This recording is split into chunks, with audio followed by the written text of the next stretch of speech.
If you're watching this video on a break because you're so burnt out and don't want to do your next homework assignment, or you don't want to do the next task that your boss just gave you, I get it. Burnout is so real, especially after the COVID pandemic, and especially during record high inflation. You may have just clicked on this video because you thought that you're being lazy.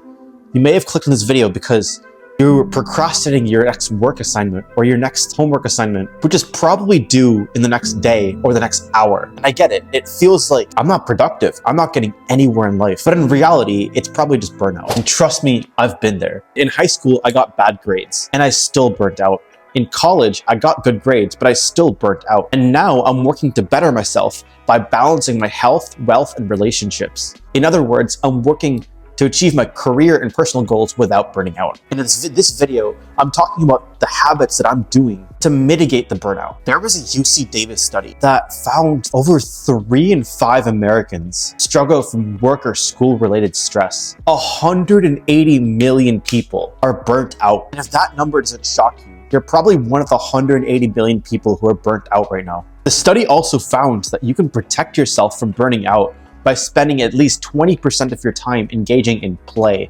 And that's exactly what I'm doing to prevent burnout. Now, what do I mean by playing? I'm not talking about playing with toys. I'm not talking about playing video games. I mean, yes, that is part of play. But when I say play, I'm talking about being in a flow state. A flow state is a state of consciousness when you're doing an activity and you are fully immersed in an activity with no extraneous thoughts. You're not thinking about the outcome. You're not thinking about anything else except the very thing you are doing at the moment. In essence, your amygdala is calm. The only thing that is operating is your prefrontal cortex. I need to do more research on that, but I mean, that's my hunch, because your prefrontal cortex is essentially like part of your brain that's focused on cognition. I'm actually curious how the neuroscience of how a flow state works. But anyway, back to the topic, right? Play is another term for the practice of being in a flow state by doing things that give us joy. So whether that be toys, video games, or the things I'm about to mention, these things will make us more productive doing the things that we need to do by doing the things that we want to do. There was a study out of Europe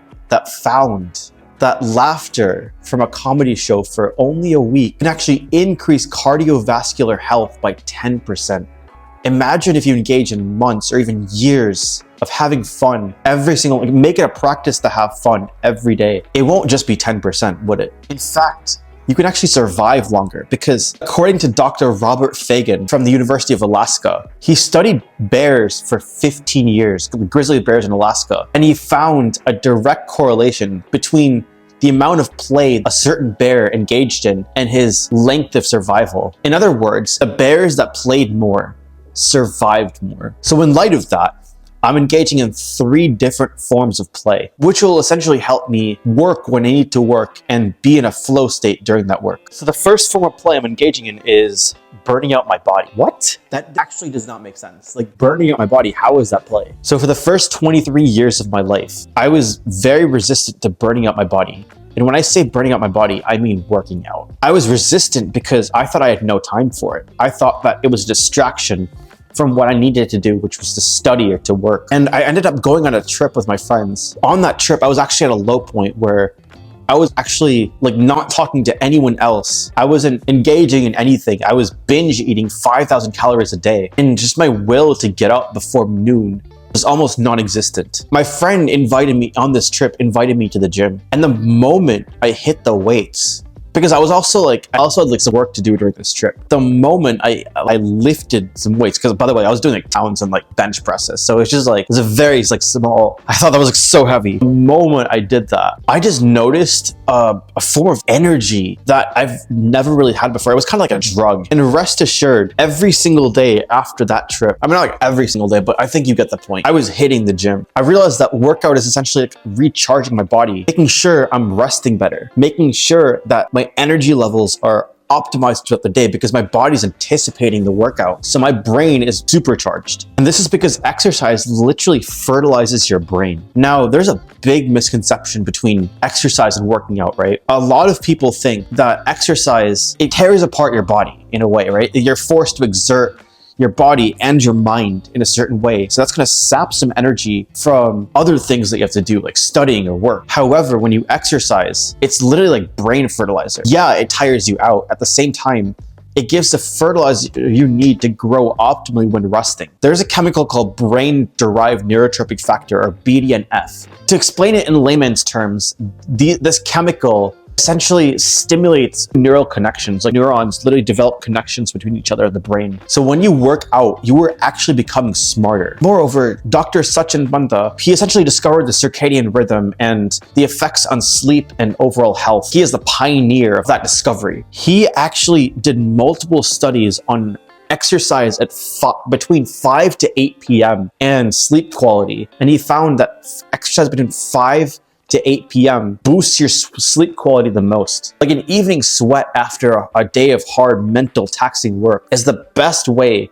to ensure that you're still along with a good night's sleep. It's the best way to ensure that you're working the next day without feeling depleted. But I also almost forgot to mention, exercise is a thing that's usually done with others, like your friend or even your partner, right? When you're going to the gym and meeting people, or you're going to sports clubs, you're talking to people, you're engaging in the activity itself. Like when you ask your gym bro for a spot, that counts as being in a flow state. So in a way, exercise is kind of like play, if you do it right. The next thing is video games. I'm gonna be completely real with you guys. I am addicted to screens, and I have had a huge screen addiction. As a teenager, I used to struggle with like over 15 to 16 hours of screen time per day. I remember I was in like multiple classes and I was so burnt out, and I would be on my phone just like binging YouTube.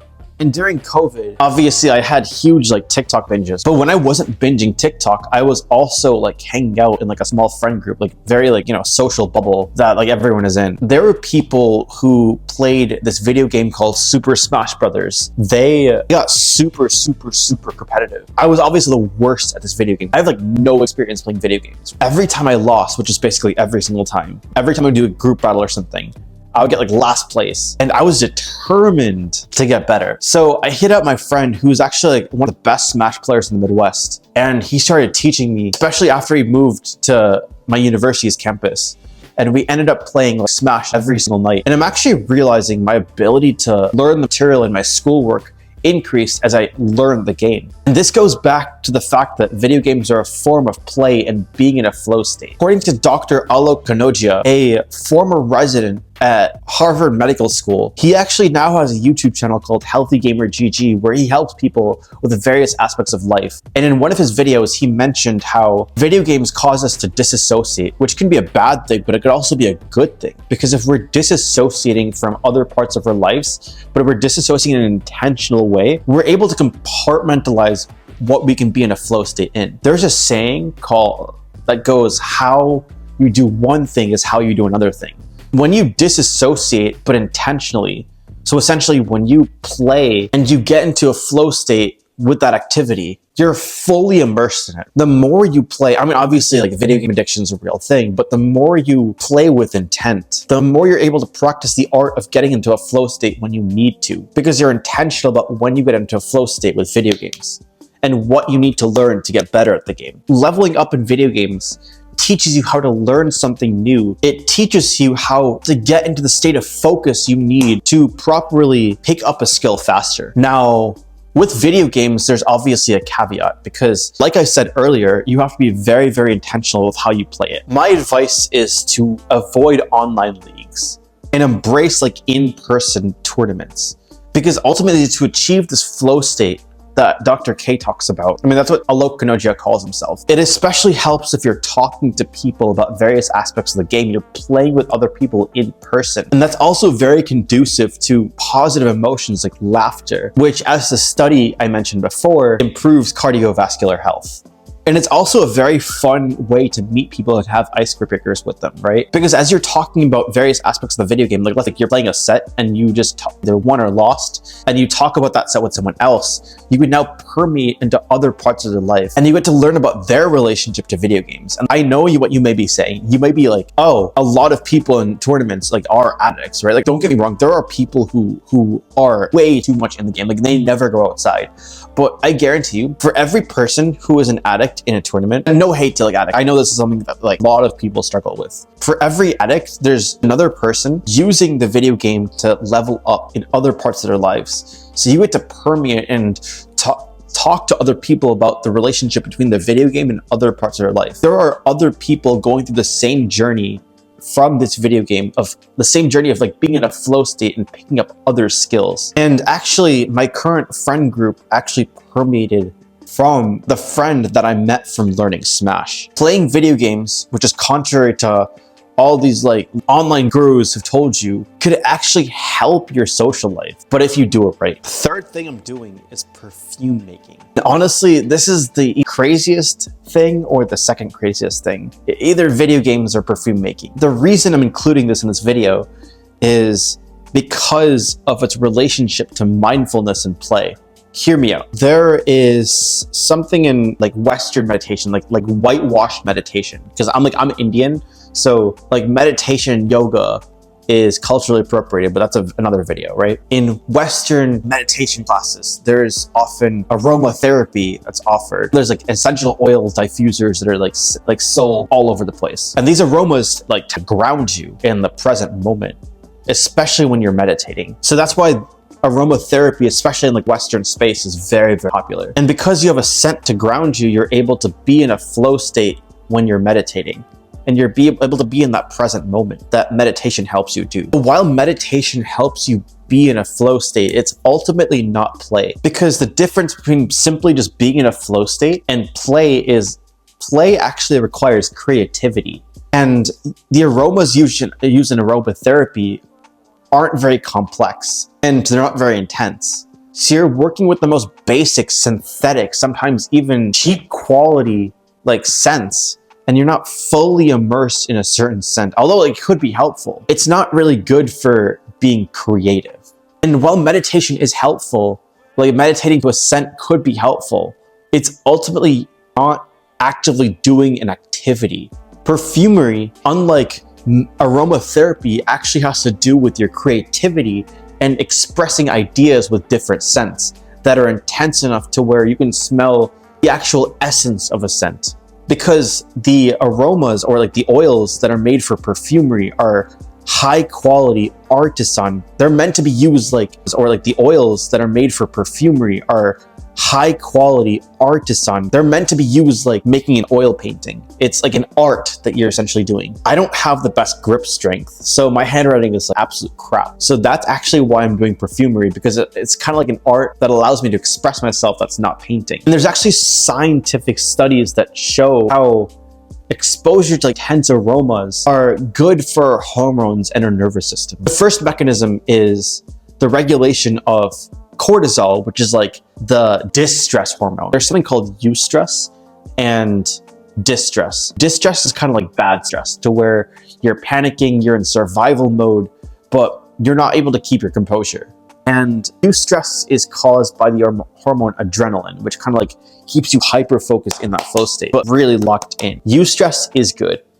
Distress is caused by a hormone called cortisol. When there's too much cortisol in your body, you are in a state of distress to where you're kind of like accepting death. And when you're in distress, or like when your cortisol is really high, your blood pressure is also really high. Having a very, very intense scent and being able to play with things or different scents and how they interact with each other does so much more wonders for your cortisol levels than simple like aromatherapy. Because play plus aromas will have an interaction effect on reducing your cortisol levels and making sure any stress you do have is eustress. Second mechanism is the regulation of your limbic system. What is your limbic system? The limbic system is essentially a part of your nervous system that has to do with regulating negative emotions and maintaining a good mood. So when you smell something, or when you smell different combinations of scents and play around with like novel aromas, which is essentially the art of perfumery, which is like experimenting with scents, your limbic system will be kept in check, and you will be more prone to experiencing positive emotions even from negative events. So perfumery is like art and aromatherapy combined. And also, who says you can't do deep breathing while doing perfumery? So like meditation, art, and aromatherapy all in one. Another thing that's helping me prevent burnout is making this YouTube channel. It keeps me motivated and accountable to keep progressing towards my career and personal goals. Because documenting my journey gives me life satisfaction, and it's kind of like a reward to keep going. Essentially, by documenting my journey, I'm playing. I mean, not playing with you, I'm just playing. And I'm inviting you to join me in this journey and get inspired to be more productive, strive for more in life, and to hit the like and subscribe button down below.